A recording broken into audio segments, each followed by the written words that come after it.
আসসালামু আলাইকুম প্রিয় দর্শক, নবম পে স্কেল নিয়ে আরও একটি নতুন আপডেট তথ্য নিয়ে আসলাম।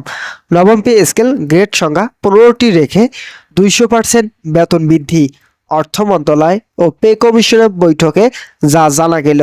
তো বন্ধুরা, এই বিষয়টি নিয়ে আজকের এই ভিডিওটিতে বিস্তারিতভাবে আলোচনা করতেছি, তাই আপনাদের ভিডিওটি শুরু থেকে শেষ পর্যন্ত মনোযোগ দিয়ে দেখার জন্য অনুরোধ রইল। এবং যারা যারা এখন পর্যন্ত আমাদের এই চ্যানেলটিতে নতুন সদস্য রয়েছেন তাদেরকে চ্যানেলটি সাবস্ক্রাইব করে পাশে থাকা বেল আইকনটি অল করে দেওয়ার জন্য অনুরোধ রইল।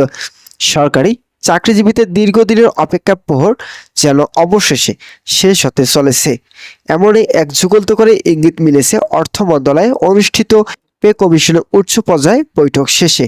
এই বৈঠকে অংশ নিয়েছেন অর্থ সচিব, পে কমিশনের চেয়ারম্যান, জনপ্রশাসন মন্ত্রণালয়ের প্রতিনিধি, পরিকল্পনা কমিশনের উচ্চ পদস্থ কর্মকর্তা এবং বিভিন্ন সরকারি দপ্তরের শীর্ষ ব্যক্তিরা। বৈঠক শেষে জানা গেছে নবম পে স্কেল গ্রেড সংখ্যা মতোই 15টি রাখার সিদ্ধান্ত নেওয়া হয়েছে। তবে এবারের বেতন কাঠামো আনা হচ্ছে ঐতিহাসিক পরিবর্তন। কর্মচারীদের মূল বেতন সর্বোচ্চ 200% পর্যন্ত বৃদ্ধি আনার প্রস্তাব অনুমোদনের পথে।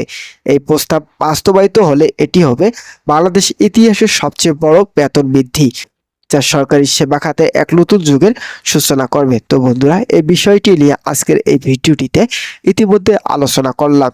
আশা করছি ভিডিওটি থেকে অনেক কিছু ধারণা বুঝতে পেরেছেন।